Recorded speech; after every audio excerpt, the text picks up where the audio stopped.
Trackwrestling.com here in Paris, France.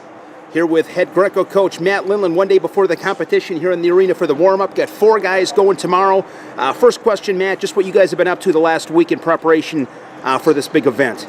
Last week we were in south of France, just acclimating, getting some workouts in, just staying sharp, and traveling back here to Paris. So just a couple hours away.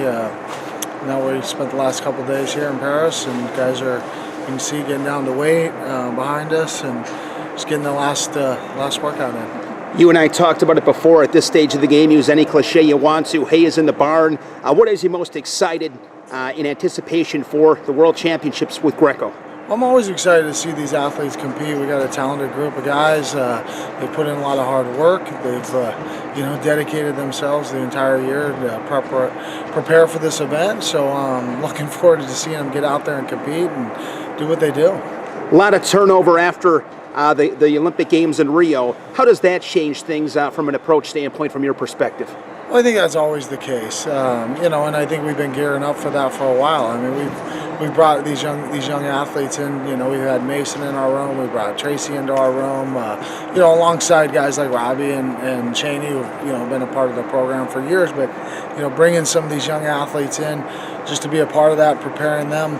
We thought that they'd be our guys in 2020, and some of them are already on the team now, and getting that valuable experience at the World Championships early in the quad.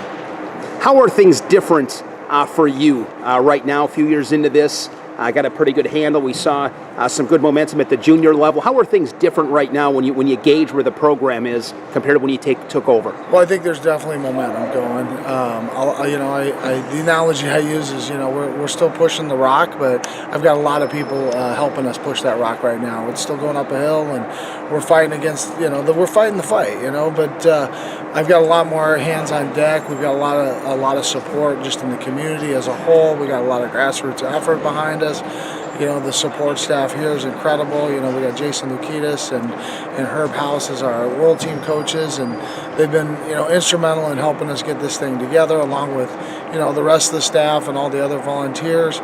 So I think that the big thing is that momentum, Shane, that we've got a lot of people helping us push that rock up the hill, and we get to the top, maybe we'll get a little momentum coming down the backside. But I think everything's working as planned. Biggest thing, I came in here, I just barely got to know the athletes, and like guys like Andy Bisick were, on their way out, and these young guys, we had to start developing them. So I think what we're seeing is, the beginning of this next generation of athletes, along with some experienced veterans in the quad. Speak more individually, if you could, about the 4 guys going tomorrow and what you'll be, paying attention to specifically with each guy. Each guy. Let's start off with just the weight classes. 71, Pat Smith. It's hard to say. We don't know what the draws are. The guys are weighing in here in a couple more hours. I'm looking forward to seeing Pat, execute his plans. Get to the body on his opponents, score points. I think the rules are set up really well for Pat. He's had a great camp. He's healthy.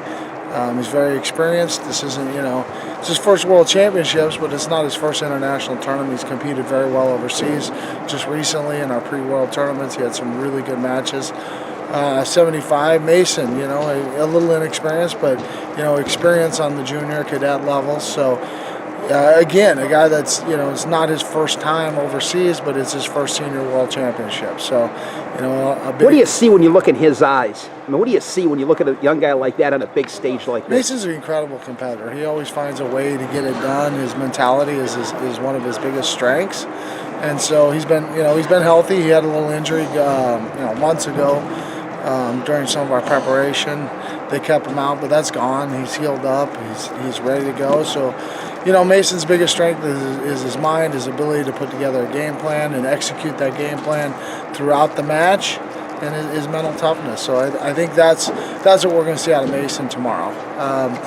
We go up to 85, Provisor, 2-time Olympian, tons of experience, but again, first world team. So, but Ben knows what he's doing. He's got a game plan. He's executing his techniques very well.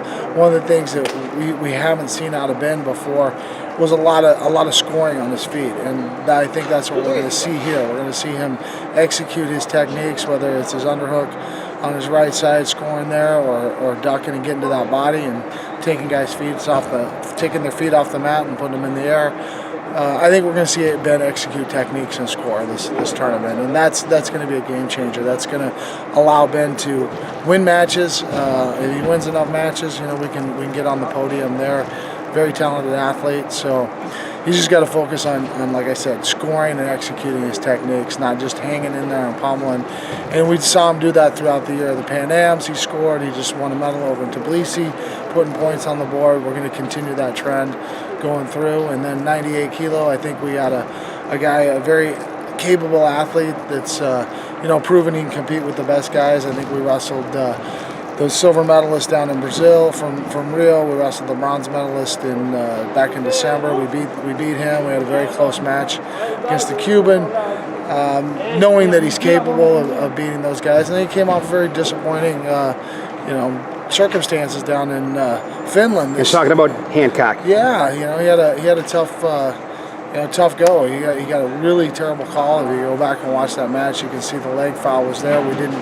We didn't challenge it. Kept him out of repechage as well, so he didn't even get a chance to wrestle for that bronze medal like he did last year. So I think he's very hungry to show what he's capable of doing and compete here. And like I said, he's beaten some of the best guys in the world at the senior level already. So we're, and really what we did was we trained Tracy through the juniors in preparation for the senior world championships. That's a good problem to have when you got a guy making a junior team and a senior team, but it's also a challenge. So, our plan, our strategy was to, train through that event, keep him in Europe, meet us here in France, and compete here at the World Championships. And we're really looking forward to seeing what Tracy's capable of doing, because we know how good he is. It's just putting it together and executing it out on the mat at the big stage. And what do you think the key to that, Matt, is overall, as far as translating it from, past competitions, the training, to getting it done tomorrow and this week in Greco? I think it's not putting too much emphasis on the event. I mean, it is a world championship, so it has a lot of significance for these athletes. But treating it as if it's another tournament, and you've been there, you've done this. We've had a lot of international experience since Tracy's been a part of our program on the senior level and the junior level. And he's winning matches, so he can't make this in his mind too significant. He's just got to go out and relax and do what he's capable of doing, and he'll compete very well. How do you measure success at this tournament? Well, I think everybody measures it by how many medals you bring home and stuff. But right now, if everybody wrestles up to their ability, I'm very happy. And I think we've got some guys that are definitely capable of getting medals if they wrestle up to their abilities. And that's really what it's going to come down to, Shane, is just go out and perform and wrestle up to your abilities, and maybe even step up it a little bit and maybe wrestle over your abilities. Looking forward to watching you guys. Thanks a lot, Matt. Thanks. I'm looking forward to watching the athletes compete as well.